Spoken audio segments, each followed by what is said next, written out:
udo dị n'unu ka anyị rapụ kere giri giri giri Anambra udo dị n'unu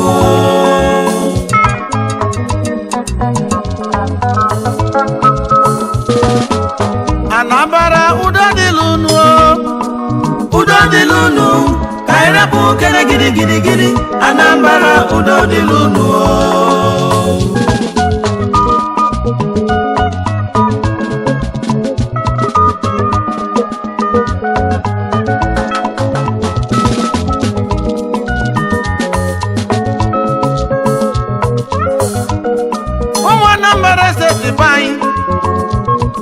Mayonu biko kai choban udo isi agumu mabudo ni funanya ka anyi ga-ejibi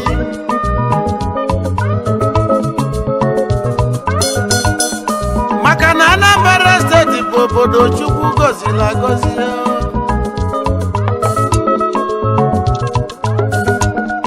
o nwere ibe mele Peter Obi o ji wee kwesị Anambra State, the light of the nation.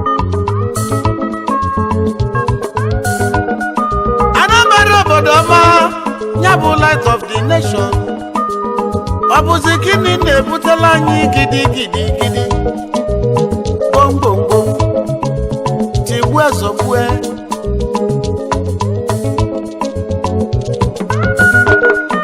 Ndiabi Yesu wekwesi. Anambra adịbego mmanya aka ka edozibe Anambra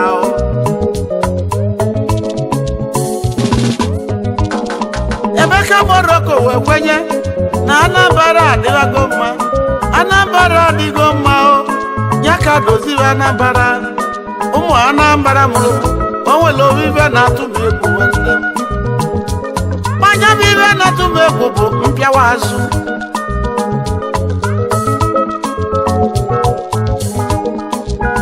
Emeka Morocco ọ bụ gịnị na-atụ gị egwu ibe na-atụ m egwu ndị mpịawa azụ isi na ọ bụ gịnị ndị mpịawa azụ ibe na-atụ m egwu ndị mpịawa azụ isi na ọ bụ gịnị ndị mpịawa azụ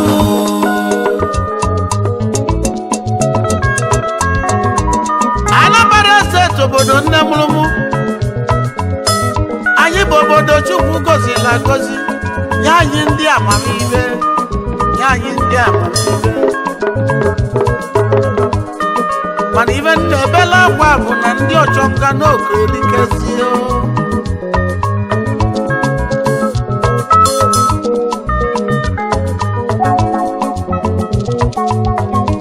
ụbarata forces enwe na Anambra ọnya ga-eme ka udo wee dị ọ bụ nye ga-eme ka udo wee dị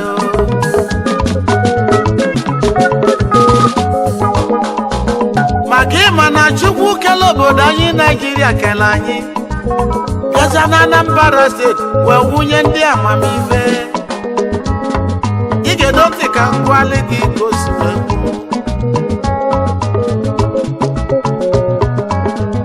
ibe niile na-eme na Naịjirịa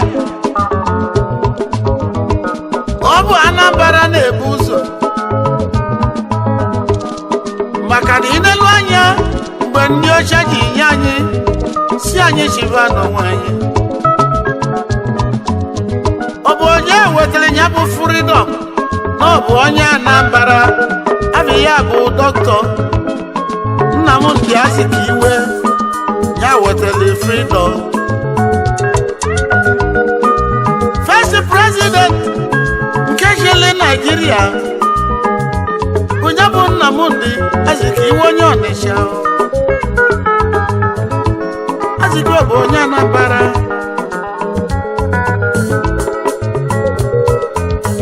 Nigeria first Senate president bụ Nwagborizu N'Otolo ya bụ onye Anambra Nigeria first acting president Nwagborizu N'Otolo ọ bụzikwa onye Anambra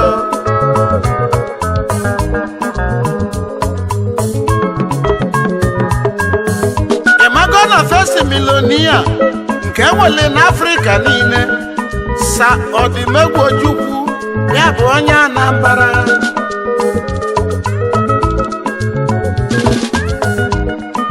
Onye isi ojii izizi nke gbalụ limousine ka Sa Odimegwu Ojukwu na Nnewi.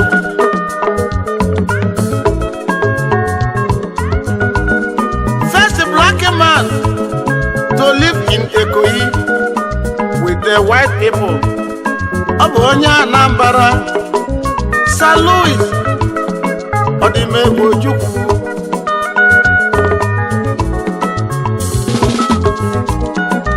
First graduate in the Nigerian Army, Chukwuemeka Odimegwu Ojukwu, Ikemba Nnewi.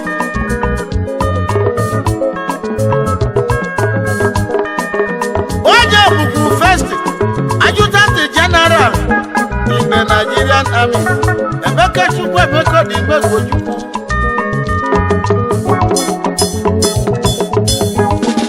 Imakwana first winner of gold medal in Olympic. N'ime Nigeria bụ Ife Ajuna. Ife Ajuna bụ onye Onitsha dị na Anambra.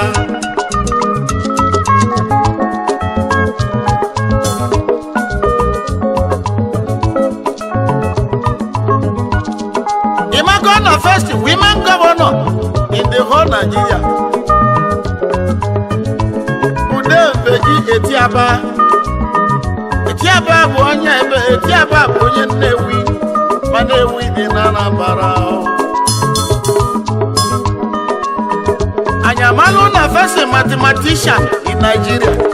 Professor Chikobi. Chikobi bụ onye Anambra.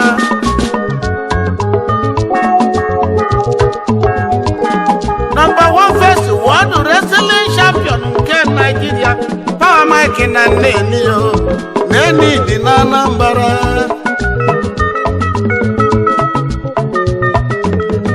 Anyabanyeze n'ihe gbasara kọmputa. First computer wizard in the whole Africa. Ọ bụ onye Anambra. Eme Agbali bụ onye Anambra. Professor Eme Agbali.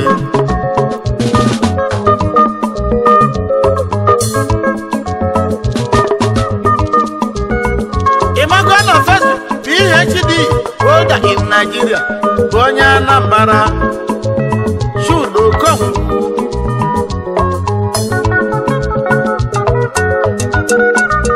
Moto izizi alụlụ ọbụlụ moto Nigeria bụ onye Nnewi.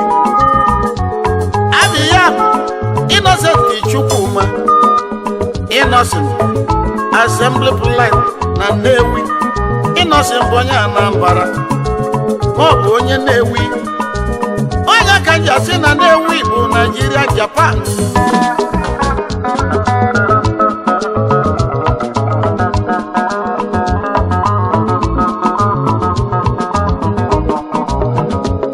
Ode akwụkwọ enwe na Nigeria. Nke dere things fall apart. O jezuo ụwa niile. Ịma na ọ bụ onye Anambra. Oimushinwa Achebe.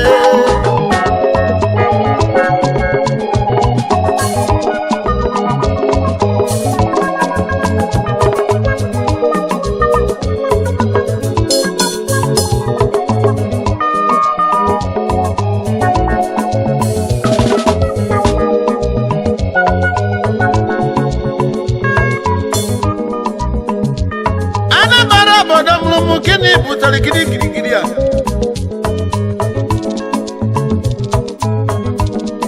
Motor spare parts capital in Nigeria. N'ọgwanụ Nnewi. Nnewi bụ na Anambra.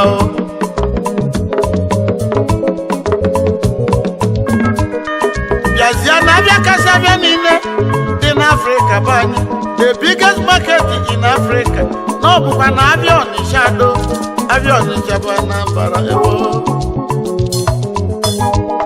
Nigeria first vice chancellor the University of Ibadan. Onye bụ Professor Kenneth Dike. Madike bụ onye Ọka. ọka dị na Anambra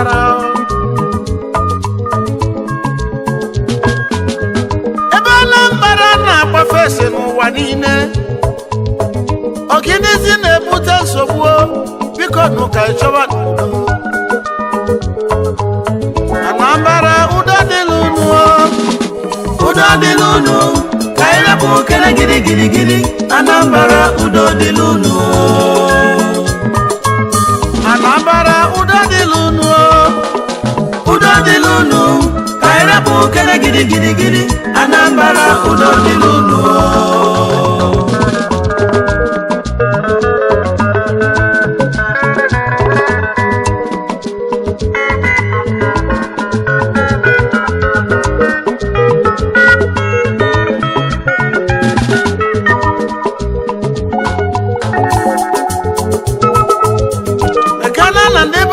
n'ugwu Awụsa ada siva nataba maka Boko Haram ụfọdụ wekwali ngwongwobe nataba obodo Anambra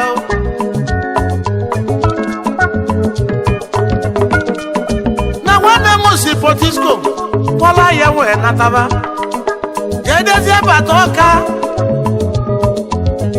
ovotu bulu keke na pep n'ochieli ihe moto n'ụzọ ọjụọ nya gịnị ọsị na ba bụ ndị task force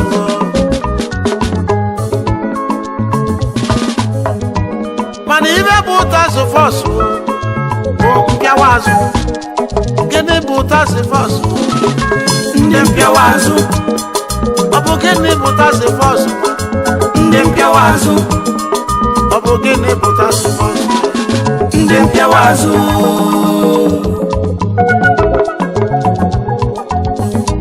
ibe ajụrụ nwanne m nwoke ọga kedu your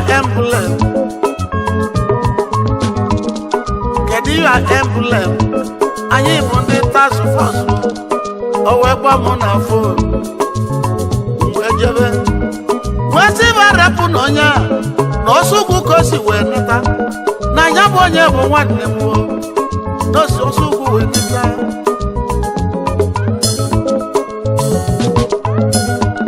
ibe ebe gwara m bụ ọga Morocco jebela onwe ya emebi gwenela anyị bizines ọ ga-enye 45,000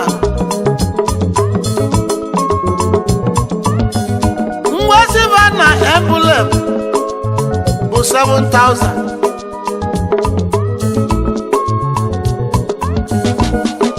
wee sị m n'ebe ọ bụ na ọ danago ndị task force n'aka na ọ ga-akwụ 45,000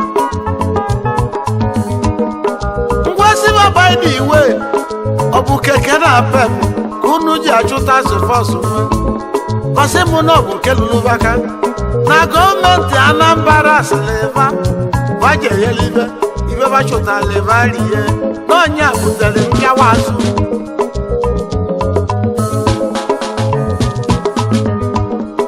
ahịhịa ka na ya ndị ahụ bụ ndị mpịawa azụ maka na onye nwekwa ilọlụ na unu welitala ebiabuo enye ọbụla another problem Anambra State nọ ndị ọchọ nga n'oku erikesikwe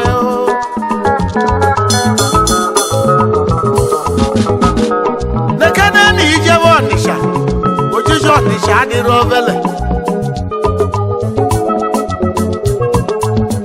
maka na ọ bụrụ na ijebe Ọnịsha do ịgbanarị masọbụ ị ga-ekwudo ndị mpịawa nkeriko na-eche gị n'ụzọ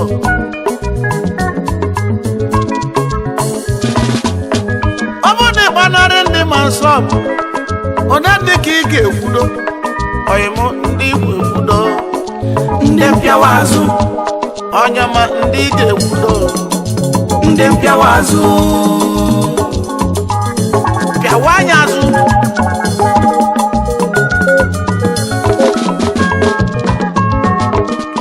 Emeka Morocco ya leba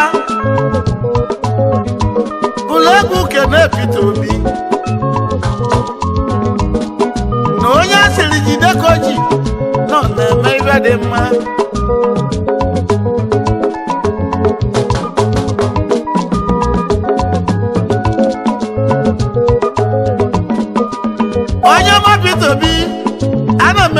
ekene maka Anambra steeti esogo na oil producing steeti.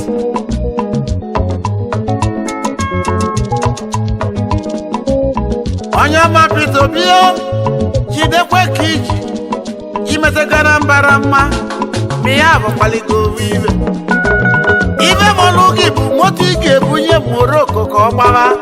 Peter Mekeli mebele bunye m obu kilọsụ ka mgbawa.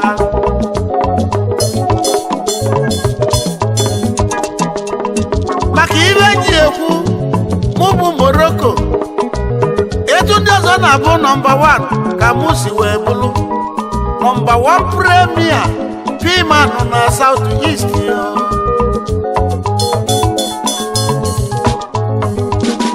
anyị na-ekene barista oyi mụ nọdụ akụ aka ekpuchi ọnwa na ama isi ode echekwa.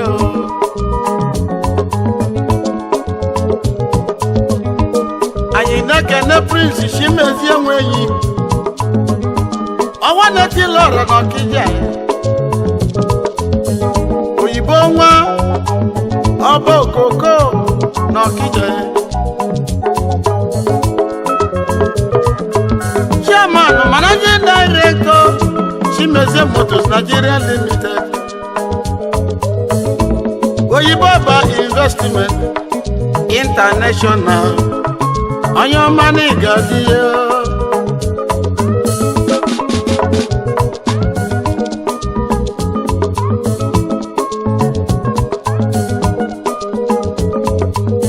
Anambra udo dị n'unu ka ịrapụ okere gịrịgịrịgịrị. Anambra udo dị n'unu. Anambra udo dị n'unu. Udo dị n'unu ka ịrapụ okere gịrịgịrịgịrị. Anambra udo dị n'unu.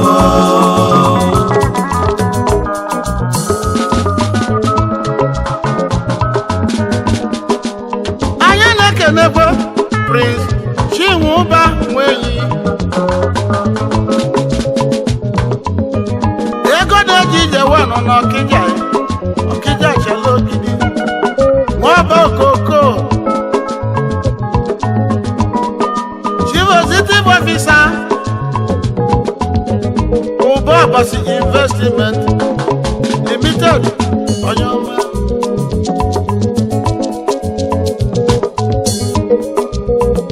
Chief Executive Officer Ụba kwesịrị Global Limited.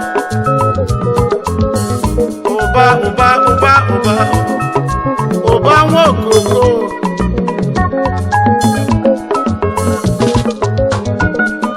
Emeka Morocco gbara ndị na-achị achị onye bụ ụmụ ogbenye ọrụ na udo wee dị.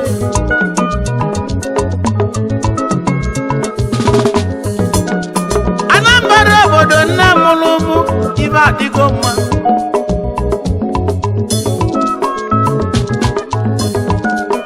Anambra steeti adịgo mmanya aka solu dozi Anambra mana ibe na-atụ m egwu ndị mpịawa azụ. Ibe na-atụ m egwu ndị mpịawa azụ mana soro ibe na-atụ m egwu ndị mpịawa azụ.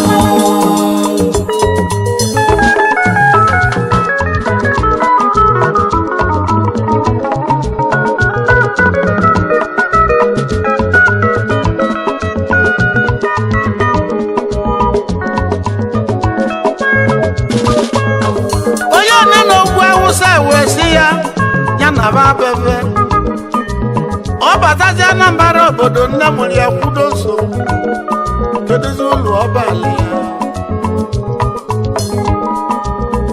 ma ana m asị ibe ka onye kalilichi ya.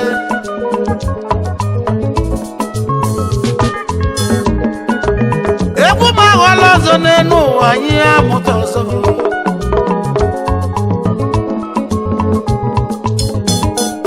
ekene dịla ezi oyimo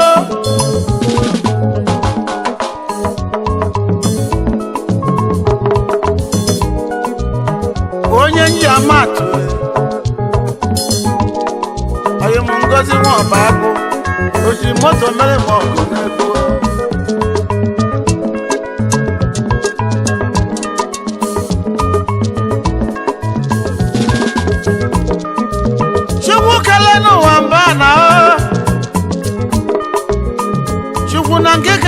felu na ndị ka anyị nọ n'aka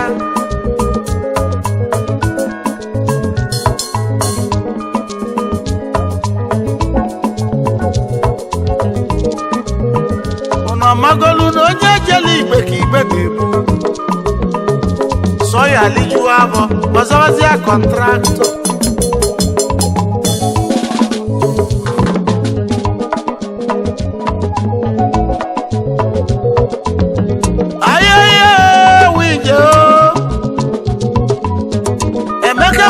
gbaba ndị na-achị achị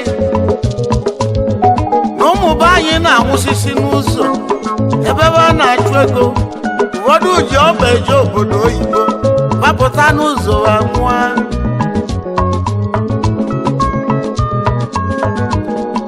gbaba ndị na-achị achị ozi nyebe ụmụ okolobịa ọlụ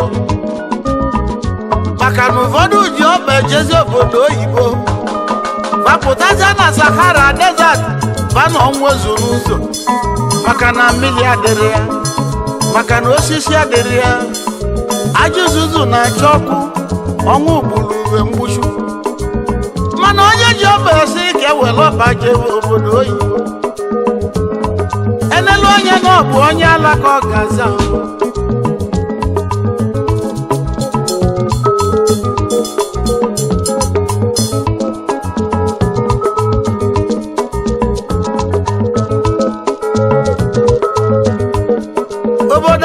Nigeria obodo Chukwu gozila agozi mana nsogbu anyị na-enwe ndị na-achị anyị na-ebu anyị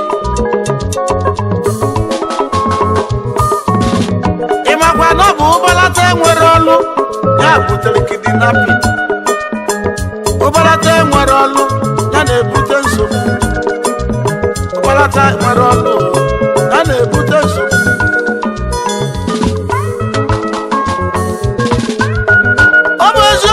ori dị n'ọbala mana agụghị usokwe n'ime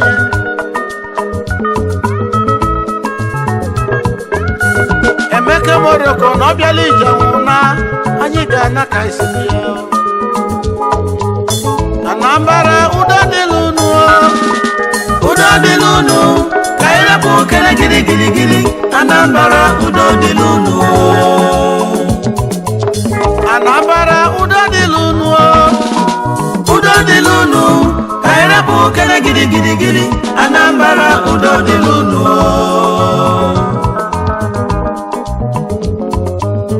Anambra udodilunu, kairapu kele giri giri giri, Anambra udodilunu.